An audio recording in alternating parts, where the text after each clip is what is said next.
मैं 92 साल का हूं। मैं अपनी पत्नी से ज्यादा जी चुका हूं।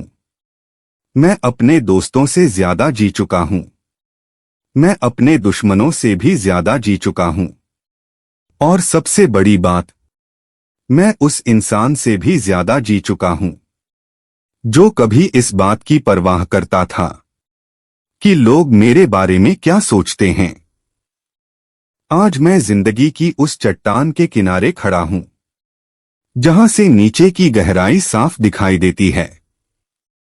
और गिरने से पहले मैं पीछे मुड़कर तुम सबसे कुछ कहना चाहता हूं जो अभी भी उस पार्टी में हो जिसे तुम जिंदगी कहते हो। तुम एक झूठ में जी रहे हो। तुम्हें लगता है तुम्हारे पास समय है। तुम अपने दिनों को ऐसे खर्च करते हो जैसे वो कभी खत्म ही नहीं होंगे, जैसे समय का कोई बैंक हो जिसमें अनलिमिटेड बैलेंस पड़ा हो। मैं तुम्हें सच बताने आया हूं, तुम दिवालिया हो। हम सब मरने वाले हैं। तुम यह बात जानते तो हो, लेकिन महसूस नहीं करते। अगर महसूस करते तो जिंदगी ऐसे नहीं जीते। 1968 की बात है। जैक मेरा सबसे अच्छा दोस्त था।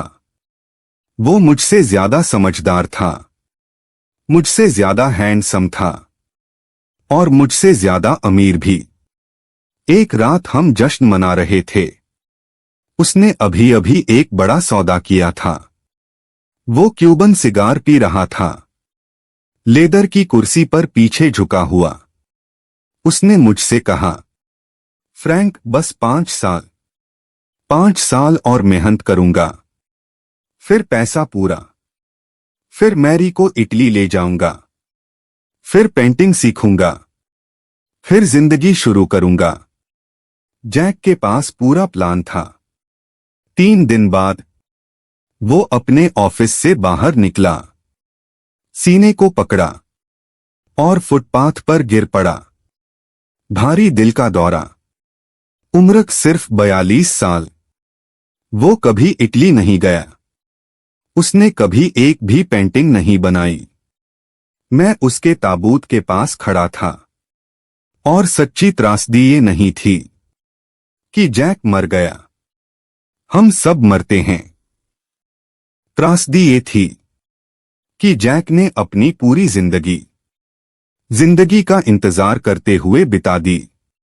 उसने जिंदगी को एक वेटिंग रूम समझ लिया था, किसी बेहतर भविष्य के लिए जो कभी आया ही नहीं।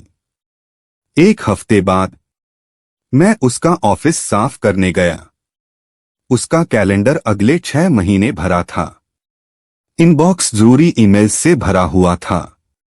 दुनिया नहीं रुकी। 2 हफ्तों में उसकी जगह कोई और आ गया। 1 साल में लोग उसका नाम भूल गए। और आज तुम्हें देखकर मुझे जैक दिखता है। तुम कहते हो प्रमोशन के बाद खुश होऊंगा, बच्चे बड़े हो जाएं फिर ट्रैवल करूंगा, जब वो माफी मांगेगा तब मैं माफ करूंगा। 92 साल के आदमी की बात सुन लो। कोई बाद में नहीं होता, सिर्फ अब होता है। अगर तुम अपने आज को किसी अनगारंटी वाले कल के बदले बेच रहे हो तो तुम सबसे बुरा जुआ खेल रहे हो। तुम्हारा सामान सिर्फ कूड़ा है। तुम जमा करने के दीवाने हो। ऐसी चीजें खरीदते हो जिनकी जरूरत नहीं, ऐसे पैसों से जो तुम्हारे पास हैं नहीं, सिर्फ उन लोगों को दिखाने के लिए जिन्हें तुम पसंद भी नहीं करते। आज मैं एक छोटे से कमरे में रहता हूं। एक बिस्तर, एक कुर्सी और मेरी पत्नी की एक तस्वीर। मैं तुम्हें पूरे यकीन से बता सकता हूं, अंत में ये सब कचरा है। मैंने कभी किसी जनाजे के पीछे यूहॉल ट्रक नहीं देखा। जब तुम मरोगे तुम्हारे बच्चे किसी अजनबी को बुलाएंगे जो तुम्हारी 90% कीमती चीजें डस्टबिन में फेंक देगा, बाकी 10% कबाड़ में बिकेंगी। 1979 में मुझे businessman of the year award मिला। तालियां बजीं।